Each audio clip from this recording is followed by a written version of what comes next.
আপনারা শুনছেন কথাবাণী। আজ আমরা শোনাব মানিক বন্দ্যোপাধ্যায় রচিত ছোট গল্প গোপাল শাসমল। সাতপাকিয়ার গগন শাসমলের ছেলে গোপাল গিয়েছিল জেলে। একদিন ছাড়া পেয়ে বাড়ি ফিরল। জেলে যাওয়ার সময় তার বাড়িতে ছিল মন 25 ধান, দুটো বলদ, একটা গরু, পুঁই মাছা, লাউ মাছা আর 3টে সজনে গাছ। বাড়ি ফিরে দেখল ধান মোটেই নেই, একটা বলদ নেই, গরুটা নেই, পুঁই মাছায় নেই পুঁই, আর লাউ মাছায় নেই লাউ। সজনে গাছ 3টির বয়স প্রায় গোপালের সমান। গাছগুলির অনেক ডাঁটা আর আটা গোপাল খেয়েছে। জেলে যাওয়ার সময় পর্যন্ত ডাঁটার চচ্চড়ি এবং ছেলে মানুষ থাকার বয়সটা পার হওয়া পর্যন্ত আঠা। আধ পেটা ভাত খেয়ে এই 30 বছর সে জমাট বাঁধা সজনে আটা সংগ্রহ করে করে চিউইংগামের মতো চিবোতে চিবোতে অনেকক্ষণ ধরে কেবল এই কথাটি ভাবল যে জেল ফেরত ছেলেকে আধ পেটা ভাত দিতে মা উপোস দিয়েছে আর বোনকে না খাইয়ে রেখেছে। এ তো ভালো কথা নয়। এর চেয়ে জেলে থাকাই যে ভালো ছিল। তারপর গা ঘুরে আসতে বেরিয়ে ক্ষণে ক্ষণে তার স্বাদ হতে লাগলো পথের ধুলায় কিংবা কাটা বনে মাথায় হাত দিয়ে বসে পড়ে। গা প্রায় উজাড় হয়ে গিয়েছে তার অনুপস্থিতির সময়টুকুর মধ্যে। বেঁচে যারা আছে তারাও জীবন্ত নয়, খুব বেশি জীবন্ত কোনো দিনই ছিল না। কিন্তু যেটুকু ছিল তাতেই দলাদলি, ঝগড়াঝাটি, পূজা পার্বণে উৎসব, এমনকি সময় সময় মারামারি কাটাকাটিও করেছে গায়ের লোক। আজ সকলে ধীর স্থির শান্ত সুবোধ মানুষ। চোখে হতাশার পর্দা, চলনে হতাশার ভঙ্গি, কথায় হতাশার লম্বা টান। প্রতিটি মানুষ যেন আর কেন, কি আর হবে, সব মায়া, মরা ভালো ইত্যাদির ক্ষীণ প্রাণবন্ত প্রতীক। ঘরে ঘরে ম্যালেরিয়া আর পাসরা, এত ব্যাপক না হলেও অন্য রোগেরও ছড়াছড়ি। এমন পাসরা গোপাল জীবনে কখনো দেখেনি। যাকে ভালো করে ধরেছে তার হাড়ে লাগানো মাংসটুকু পর্যন্ত যেন খসে খসে পড়ছে। গফুর আর বনমালীকে দেখে প্রথমে সে ভেবেছিল এ বুঝি কুষ্ঠ বা ওই ধরনের কোনো ব্যারাম। ভূষণের কাছে সে রোগের নামটা শুনল। ভূষণের হাতে ও পায়ে পাসরা হয়েছে। ভূষণ গোপালের মামা। বয়স 50 পেরিয়ে গেছে, কিন্তু আরও বুড়ো দেখায়। একটি ছেলে আর 3টি মেয়ে। সামান্য কিছু লেখাপড়া শিখেছিল। জোদ্দার কানাইয়ের কাছে 20-22 বছর কাজ করার অবসরে সব আবার ভুলে গেছে। কাজ? না, কাজ নেই। অসুখে ভুগলাম 2 মাস, তারপর হাতে পায়ে হলো এই পাসরা, ভাগিয়ে দিয়েছে। আজ শুধু বুড়ো নয়, ভূষণকে কেমন অদ্ভুত দেখায়। মাটির দেয়ালে ঠেস দিয়ে পা ছড়িয়ে দুহাতের থাবা উঁচু করে তার বসার ভঙ্গিটা পাছা পেতে বসা বুড়ো ভালুকের মতো। থ্যাবড়া মুখটা এমন লম্বাটে হয়ে গেছে, দুপাশ থেকে যেন পিষে দিয়েছে কোনো জোরালো পেষণ যন্ত্র। নগা কিছু পড়ছে না, ঘানি টানছে। তুই যা, একদিন করে এলি। আমায় ছাড়িয়ে দেওয়াই কানাইয়ের ওপর চটেছিল। সিতুর, আকাল, বদ্যি আর কটা ছোড়াকে নিয়ে কেনালে কানাইয়ের চালের নৌকা ধরিয়ে দিতে গেছিল বাহাদুরি করে। ফাটা মাথা নিয়ে ডাকাতির চার্জে জেলে গেছে। বেটা কুকুত্তুর চণ্ডাল, দুবেলা খেতে পাবার মতলব ছিল বেটার। ভূষণের মেয়ে রতন এসেছিল একখানা তাঁতের কাপড় পরে। কি যা তা বলছো বাবা? দাদা গেল তোমার জন্য শোধ নিতে, তুমি বলছো তার মতলব ছিল খেতে পাবার জন্য কেউ জেলে যায়? বলে সে হাঁটু বাঁকাবার যন্ত্রণায় মুখ বাঁকিয়ে গোপালের পায়ে ঢিপ করে প্রণাম করল। গোপাল এসে মামাকে প্রণাম করেনি।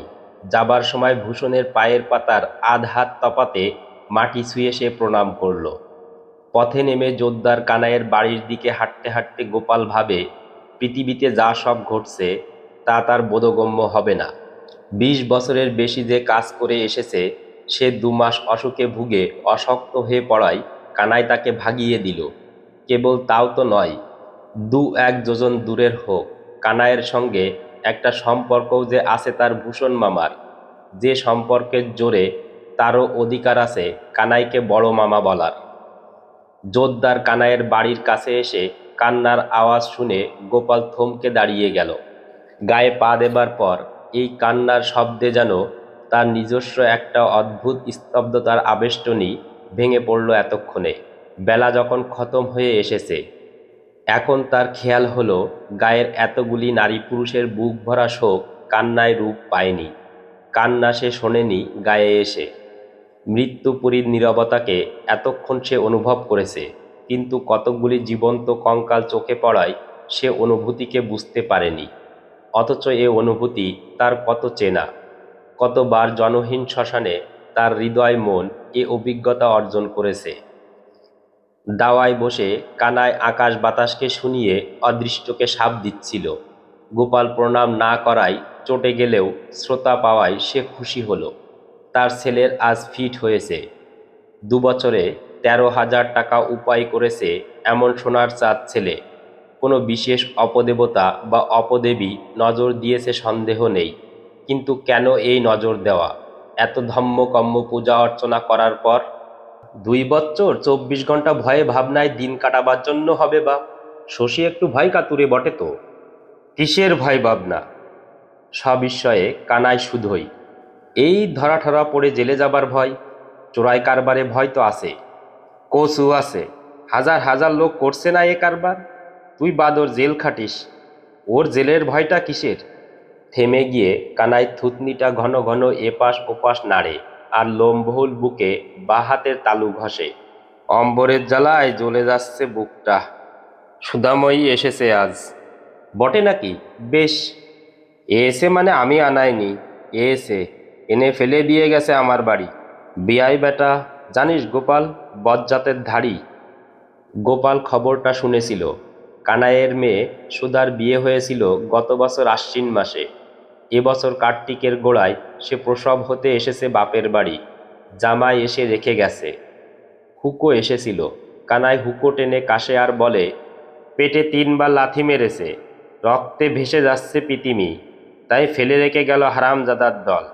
এখন আমি ডাকবো ডাক্তার কবরেজ, টাকা খসাবো মুটো মুটো। মরবে জানি, তবুও সব করা চাই। কেন বাবা, তিলে তিলে দগ্ধে মারা কেন বাপু? মরণ সংবাদ দিলেই তো হতো একবারে। ডাক্তার এনেছেন কাকে? মধুকে দিয়ে ঝাড়ফুঁক করিয়েছি। ওর গাছগাছলা অব্যর্থ। ভীমের মাকেও আনাইয়েছি, ও বড় ভালো দায়। এ কাজ করে করে চুল পেকে গেছে। গোপাল শোনে আর ভাবে কানাইয়ের বাড়ি কেন এসেছিল। সন্ধ্যা ঘনিয়ে এলে হঠাৎ উঠে সে বিদায় নেয়। কানাইয়ের বাড়ি থেকে বেরিয়ে জীবনে প্রথম নিজের বিরুদ্ধে নালিশ করে গোপাল নিজেকে ধিক্কার দেয় ভূষণের বাড়ির কাছে পৌঁছানো পর্যন্ত। সুধার রক্তে পৃথিবী ভেসে যাচ্ছে। ভীমের 70 বছরের বুড়িমা যে কানে কম শোনে, চোখে কম দেখে, সে সুধাময়ীকে মারছে। এই রোমাঞ্চকর দৃশ্য মনে তার কেটে কেটে বসে গিয়েছে। অথচ দুঃখ বেদনার বদলে সে অনুভব করছে সন্তোষ। যা হওয়া উচিত এ যেন তাই হয়েছে। নিয়ম রক্ষা, নীতির সম্মান বজায় থেকেছে। কানাই কষ্ট পাক, তাতে পরম তৃপ্তি বোধ হোক। ততখানি হিংসুটে ছোট লোক হতে জেলখাটা গোপালের আপত্তি নেই। কিন্তু কানাইকে শাস্তি দেবার জন্য সুধাময়ীর রক্তে পৃথিবী ভাসিয়ে দেওয়ার মতো অমানুষ হওয়া কি তার উচিত? গায়ের অনেকের বাড়ি ঘুরেও কার কজন আপনজন না খেয়ে মরেছে শুনেও ভূষণ মামার সঙ্গে আলাপ করে সুধাময়ীর জন্য ব্যথাবোধের অক্ষমতায় গোপাল কাবু হয়ে রইল। ভূষণের বাড়ির কাছে যখন সে পৌঁছালো, সন্ধ্যা উতরে গেছে। চাঁদ বুঝি উঠবে মাঝরাতের কাছাকাছি। আকাশের কুয়াশায় তারাগুলি ম্লান। অন্ধকার ঘন হয়ে এসেছে। ভূষণের মেয়ে রতন সেই অন্ধকারের ভেতর থেকে এসে গোপালের হাত ধরল। চাল এনেছো তো? আজ আগে চাল দেবে, তবে শুতে দেব। মাইরি বলছি কানাই বাবু। হুশ করে একটা শ্বাস টানা শব্দ হলো। কে কে তুমি? প্রশ্ন করেই রতন তাকে ছেড়ে দিয়ে মিলিয়ে গেল অন্ধকারে। তখন আবার গোপাল টের পেল পথ নির্জন। সন্ধ্যার খানিক পরেই এত বড় গায়ের মৃত জনহীনতায় আকাশে জীবন্ত মানুষ দাঁড়িয়ে আছে দায়িক হয়ে। সুধাময়ীর কথা সে ভুলে গেল। রতনকে সে বড় স্নেহ করত। ব্যাস, আজ এ পর্যন্তই। আমাদের গল্প পাঠ যদি আপনাদের ভালো লাগে তাহলে আমাদের চ্যানেলটিকে সাবস্ক্রাইব করুন, লাইক কমেন্ট ও শেয়ার করুন। ধন্যবাদ।